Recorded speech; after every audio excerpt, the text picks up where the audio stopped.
मेनप्री रज्जो देवी कबीर आश्रम पर सत्संग का आयोजन महंत सदगुरु श्री अमर साहिब की अध्यक्षता में संपन्न हुआ, जिसमें तमाम संत भक्तों ने प्रवचन भजन प्रस्तुत कर सदमार्ग पर चलने का आह्वान किया। संत गुरु की पूजा आरती के पश्चात भंडारे का आयोजन ग्राम आंध्रा निवासी श्याम मोहन की बहन किरण देवी ने किया। सत्संग में आश्रम के महंत श्री अमर साहिब जी ने बताया है कि हम अच्छे संत सज्जन सत्पुरुषों का साथ करने से हमारा जीवन उसी प्रकार निर्मल और पवित्र होता चला जाता है, जैसे पानी को दूध के साथ मिलाने से दूध बन जाता है और अमृत के साथ मिलाने से अमृत बन जाता है तथा कुसंग का साथ मानव को पतन की तरफ ले जाता है। वहीं पानी जब शराब का साथ पाता तो शराब बन जाता और विष का साथ जब पाता तब विष बन जाता। अतः हमारा मन काम क्रोध लोभ मोह अहंकार से जब मिलता तो कामी क्रोधी लोभी मोही अहंकारी बन जाता। यही मन सेवा भक्ति ध्यान साधना और प्रेम के साथ मिलकर सत्यमय प्रेममय आत्म परमात्मय होता हुआ अपनी शांत स्थिति में सत्य रहनी गहनी में रहता हुआ अपना दीपक स्वयं तो बन ही जाता है। हजारों बुझे हुए दीपकों को प्रज्वलितशील करने में सक्षम हो जाता है।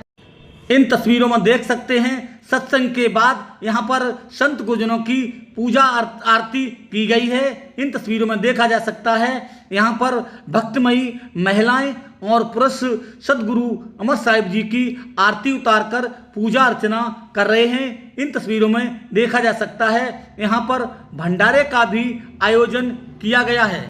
महंत श्री अमर साहिब जी ने अपने प्रवचनों में क्या कुछ बताया है, ये भी जाने इस पूरी खबर के जरिए। हमारा ये सत्संग का आयोजन हुआ कैसा लगा है, इस हमारे चैनल को जरूर सब्सक्राइब करें, लाइक करें। हमें अन्य खबरों के लिए हमारे 639921 यह हरियाणा प्रांत की एक सच्ची घटना है। एक मनमोहन नाम के मास्टर साहब थे और समय के बहुत पंक्चुअल थे। समय पर विद्यालय पर जाना और अच्छी तरीके से बच्चों का पढ़ाना। पहले जो यहाँ पर पुराने लोग हैं वो सब जानते हैं, पहले न ट्यूशन थी न कोचिंग थी, कुछ नहीं था। जब हम लोग पढ़ते थे तब ये ट्यूशन और कोचिंग कुछ नहीं चलती थी।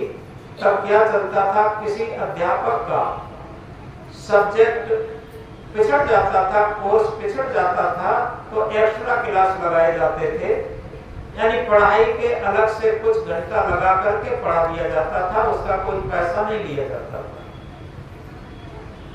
तो उस टाइम पढ़ाई बहुत अच्छी थी और बिना नकल के परीक्षा होती थी। इस बात को गहराई से समझें। कक्षा 5 की परीक्षा, कक्षा 8 की परीक्षा ये बोर्ड से होती थी और कोई नकल नहीं होती थी। तो इस प्रकार पहले बिना नकल की परीक्षा होती थी। अध्यापक लोग बहुत मेहनत करते थे। उन्हीं में से वो मनमोहन नाम के अध्यापक बहुत मेहनती और समय के बहुत पंक्चुअल थे। लेकिन कुछ दिनों तक उनके एक संतान नहीं आई। काफी टाइम बाद एक संतान लड़का पैदा हुआ, इकलौता बेटा। उन इकलौते बेटे को उन्होंने बहुत खर्च किया, बहुत खर्च किया। खर्च करने के बाद डिप्लोमा किया और डिप्लोमा करने में वो बाहर चले गए। उनका बेटा, वही उन्होंने एक लड़की से शादी कर ली। शादी करने के बाद अब वो धीरे धीरे माता पिता से दूरी बनाना शुरू कर दिए।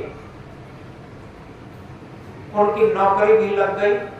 नौकरी लगने पर एक बड़े शहर में रहने लगे। अब मास्टरनी पहले खत्म हो गई, केवल मास्टर साहब रह गए। बड़ी कठिनाई से जीवन व्यतीत करते। आखिर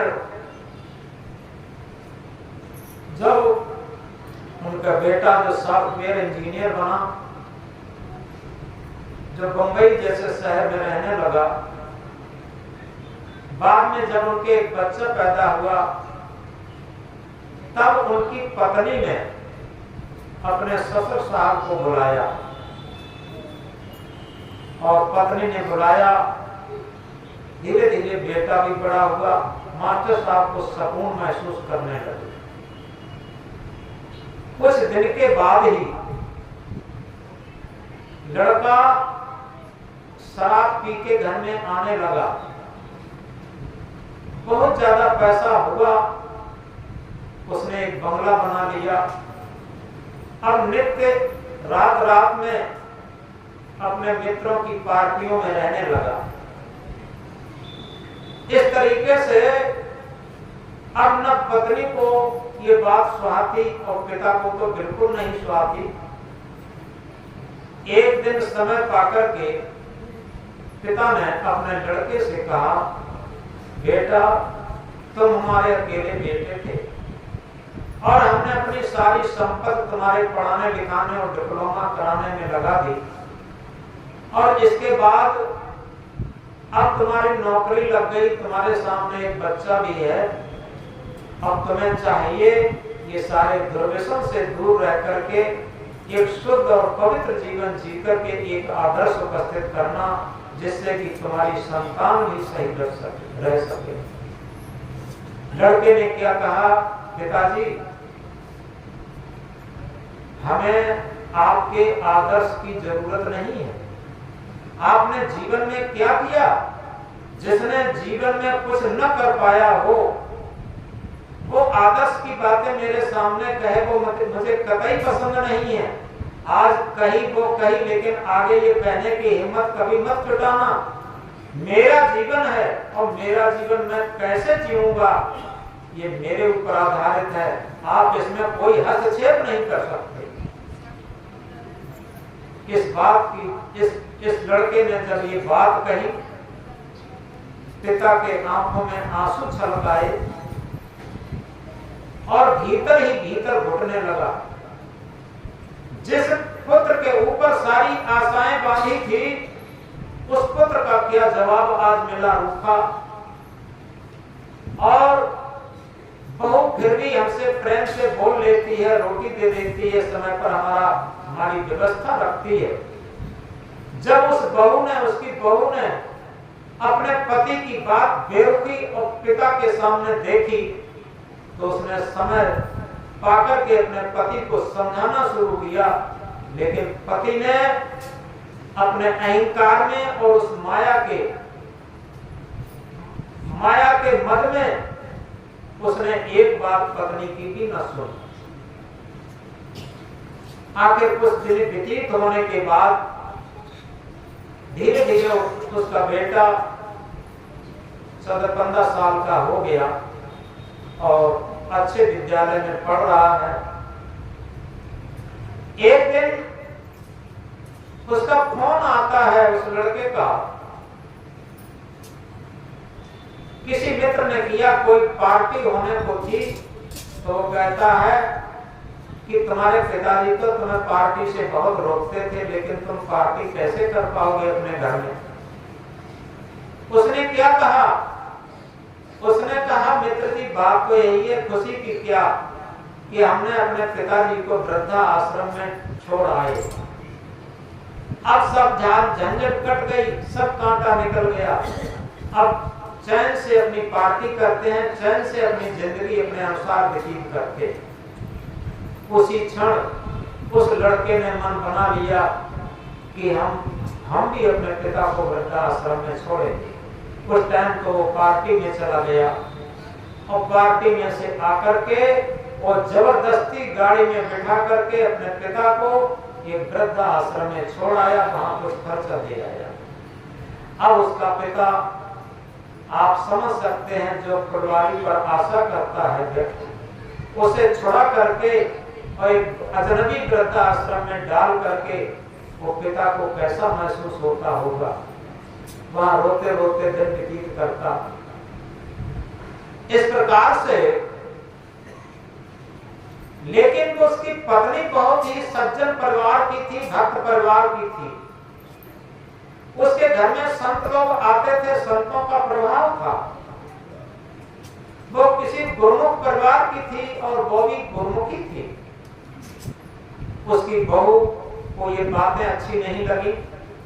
जब अपने बेटे का जन्मदिन आता था तो प्रतिवर्ष वो वृद्धा आश्रम में जाकर के अपने ससुर के सामने नाती उपस्थित करती थी और उसका जन्म दिवस वही वृद्धा आश्रम में मनाती थी। वो उसके बाबा और नाती और बहू सब मिलकर के हंसी खुशी से जन्मदिन मनाते थे।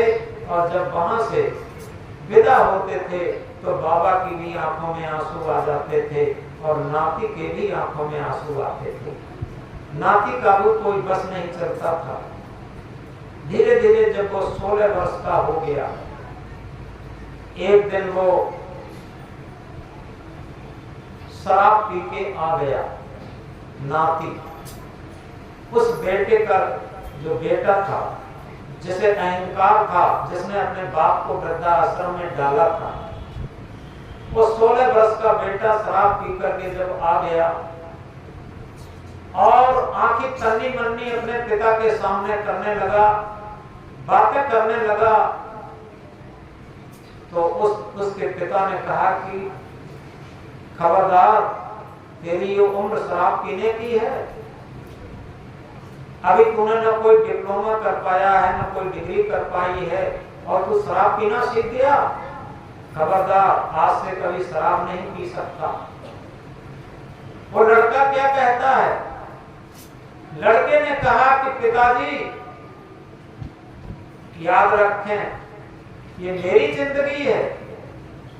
मेरी जिंदगी में आप कोई हस्तक्षेप नहीं कर सकते। मेरी जिंदगी में अपने अनुसार जीऊंगा। अगर आपने हस्तक्षेप किया तो अच्छा नहीं होगा। जिस तरीके से आपके पिता ने आपको समझाया था, तो आपने कहा था कि मेरी जिंदगी है, मैं अपने तरीके से जीऊंगा, आप मेरी जिंदगी में कोई हस्तक्षेप नहीं कर सकते। इसी तरीके से आप समझ लीजिए, मेरी जिंदगी है, मैं अपने तरीके से जीऊंगा, आप मेरी जिंदगी में कोई हस्तक्षेप नहीं कर सकते। अब जहां इतनी बात सुनी, अब वो सॉफ्टवेयर इंजीनियर, उस बेटे का पिता, उसकी ऊपर की श्वास ऊपर, नीचे की श्वास नीचे, जितने भी धन मकान बनाया था, जितना भी उसे अहंकार था, सारा अहंकार उसका गला। और आज उसे ना भूख लग रही है, आज ना उसे नींद लग रही है। रात में जैसे लोग कहते हैं तारे गिनते रहे, ऐसे ही तारे गिनते गिनते पूरी रात गई। पश्चाताप करता रहा, रात दिन अपने पिता के किए हुए उपकारों को याद करता रहा कि हाय, जिस पिता ने, जिस माता ने मेरे प्रति इतना उपकार किया, अपनी सारी प्रॉपर्टी, अपनी सारी पेंशन, अपनी सारी तनख्वाह मेरे प्रति बर्बाद कर दी, और उसी पिता को मैं वृद्धा आश्रम में ढकेल आया। आज उसी का प्रतिफल मेरे सामने। उसे याद आया, कबीर कमाई आपनी निष्फल कब न जाए, बोया पेड़ बबूल का आम कहां देखा। उसे इस बात की याद आई कि कबीर साहब ने कहा है, कबीर कमाई आपनी निष्फल कब न जाए। अपनी कमाई निष्फल कभी नहीं होगी। अगर खेत में बबूल का बीज बो दिया है तो बबूल का ही बीज तो उगेगा और उसमें कांटा लगेंगे। आम पके पके मीठे मीठे कहां से मिलेंगे खाने को। अब आज घोर पश्चाताप करता है और सुबह जब उठा, उसका सारा अहंकार चूर हो गया। वो जल्दी नित्य क्रिया जाकर के स्नान किया और स्नान करके बड़ी विनम्रता से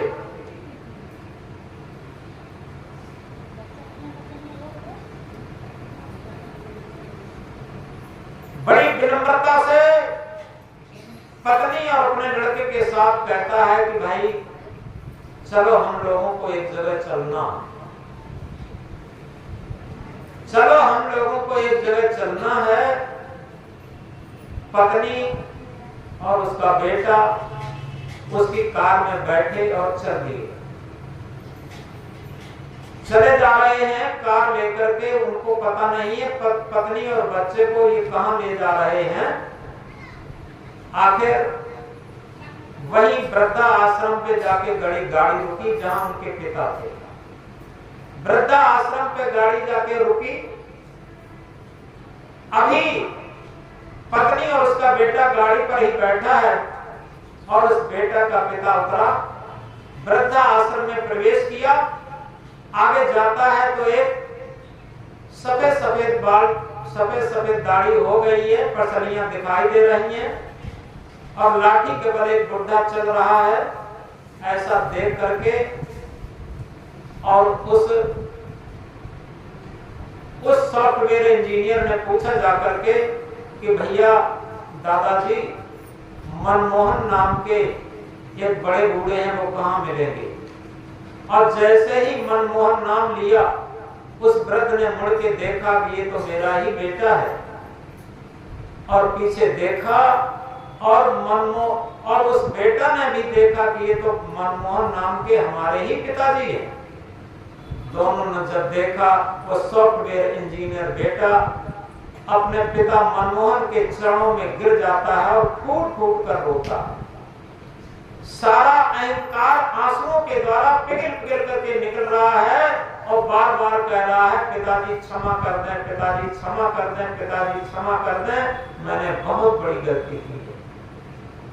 पिता ने भी उठा करके छाती से लगाया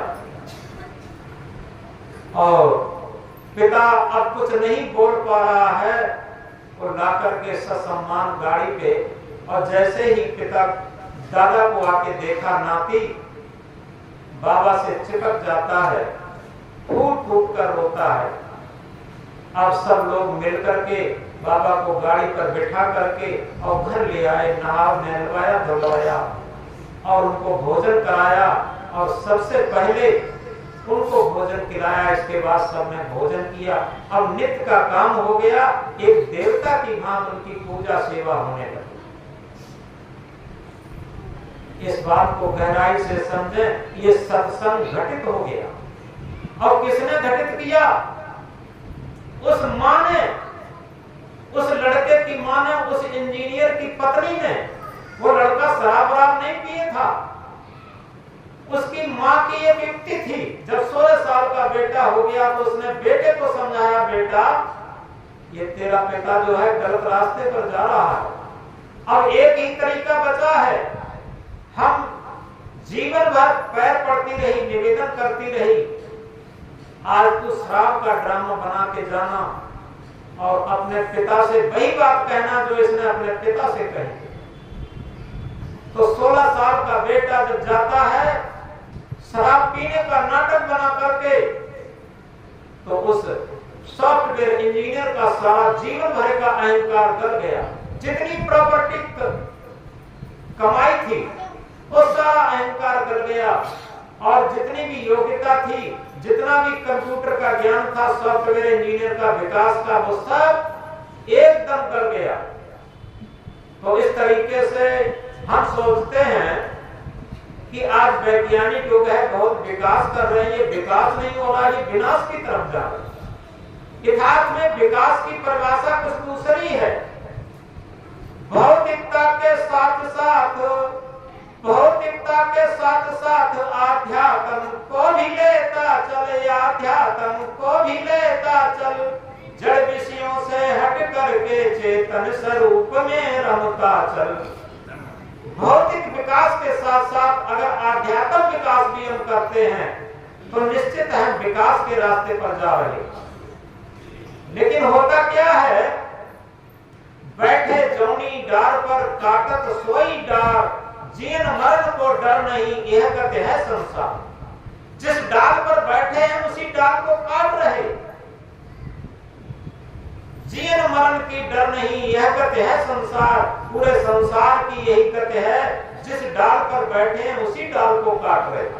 सबसे पहले माता पिता हमारी डाल है, उसी डाल पर तो परवरिश होकर के यहाँ तक आते हैं।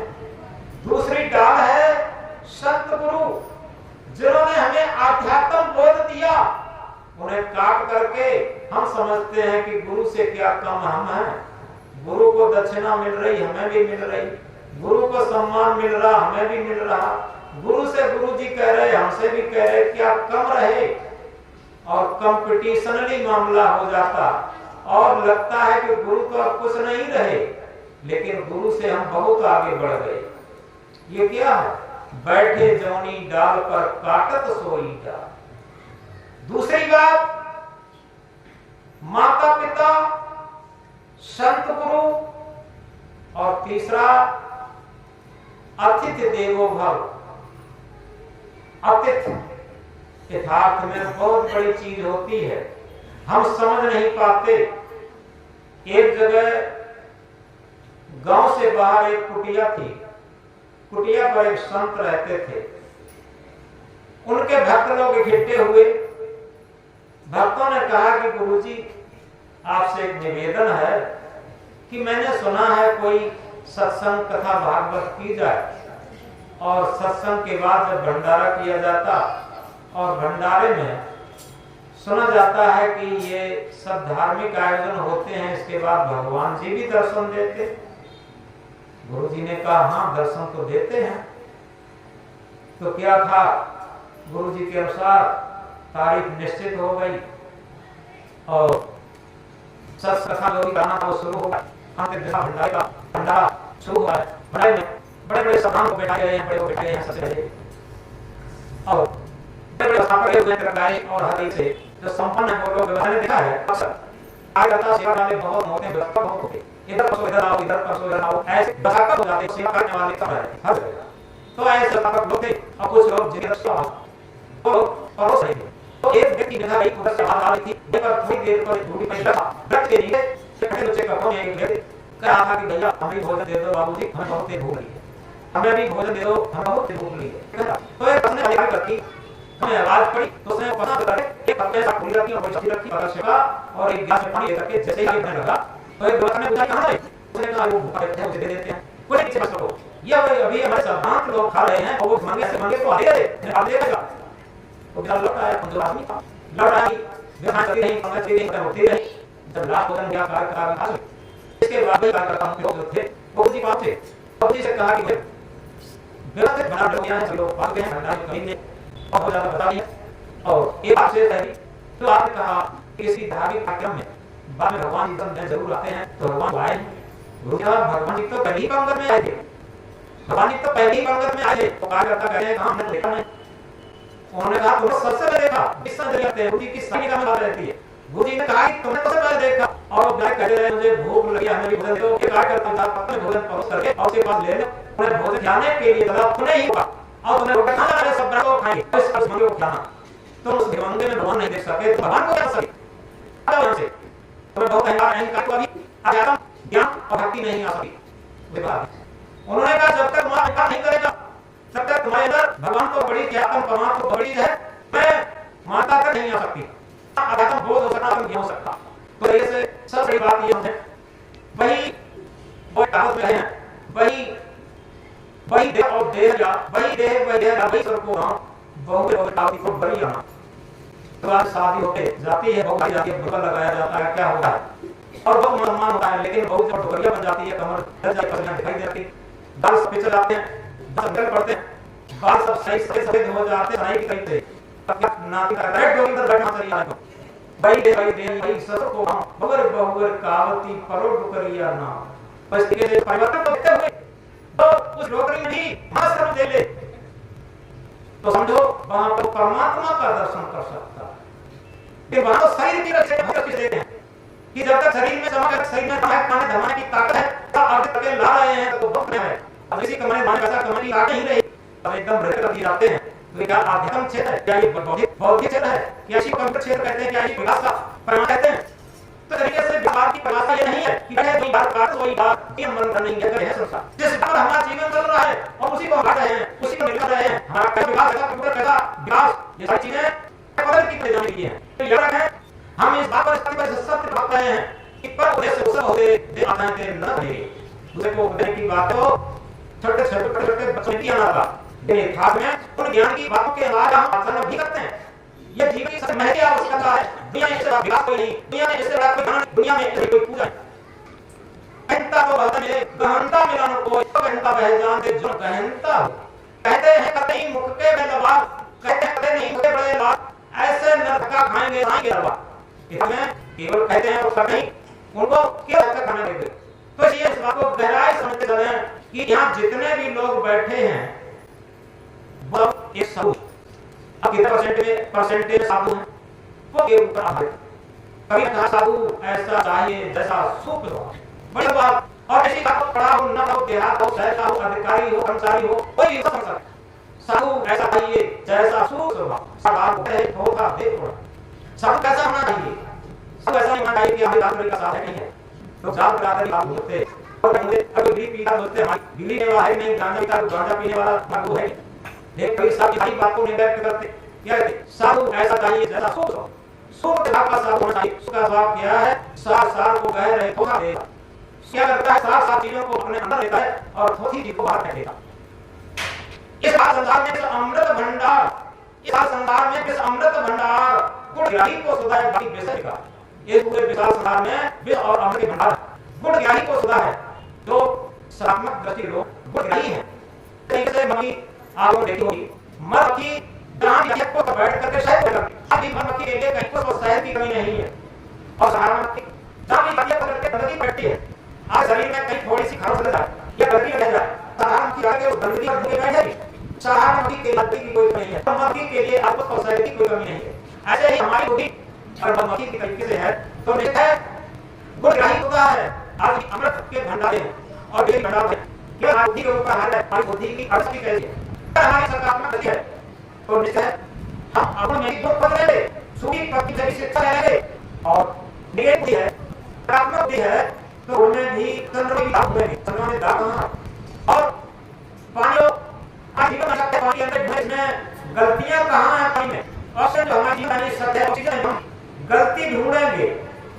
तो इस तरीके से जिसके अंदर निगेटिव बुद्धि है, नकारात्मक सोच है, जिसके अंदर साधारण मक्खी की तरीके से सोच है, वो आसार ग्रहणी है।